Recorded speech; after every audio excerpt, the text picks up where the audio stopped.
Hello guys, आज देखते हैं इस वीडियो में कितनी अच्छी बात है भाई ने। सुना है धरती पर आए हो 10 दिनों के लिए।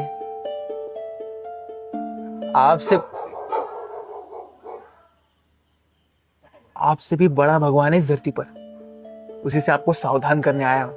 और ये जो नया भगवान है ना, ये भी आप ही की तरह अमर है। इसके भी कई सारे रूप है और ये भी धरती के घर घर में बसता है। अब आपके रचनात्मकता से बना सबसे बुद्धिमान जीव भी आपके प्रकोप से नहीं डरता, बल्कि वो इस नए भगवान से डरता है जो यहीं धरती पर रहता है। कौन है ये नया भगवान? प्रभु, ये नया भगवान समाज है। कैसे? कैसे? अब आप ऊपर से बैठ के सब कुछ देख ही रहे हो, और ये बात इंसान जानता है, लेकिन फिर भी इंसान बुरे कर्म करता है, क्योंकि वो इस बात से नहीं डरता कि आप ऊपर से इनके दुष्कर्मों को देख लोगे, बल्कि इंसान इस बात से डरता है कि कहीं उनकी दुष्कर्मों की खबर समाज को ना लग जाए। इसीलिए इंसान एड़ी चोटी का जोर लगा देता है अपने पापों को समाज से छुपाने के लिए। हुआ ना समाज आपसे भी बड़ा भगवान। लड़की की इज्जत गांव में बची रहे इसलिए परिवार चुप है।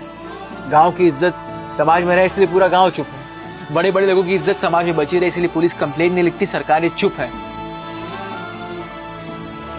दबदबा तो पूरा समाज का है प्रभु, आपकी भक्ति में इतनी ताकत रही कहां। अब आप जब कल निकलोगे ना, तो यही समाज आपको पालकी में बिठाकर घुमाएगा, लेकिन आप इनके जाल में फंसना नहीं प्रभु। तख्ता पलट कभी भी हो सकता है। जो होता है वो भगवान की मर्जी से होता है। इतना भी नहीं जानते कि सबका भाग्य पहले से ही लिखा है। अगर कोई लिख रहा है सबका भाग्य, तो एक पत्नी का अपने पति के हाथों बच्चे के सामने दहेज के लिए आग में जलना कैसे लिख सकता है? या एक माँ का अपने ही बेटे के हाथों दुष्कर्म भोगना कैसे लिख सकता है?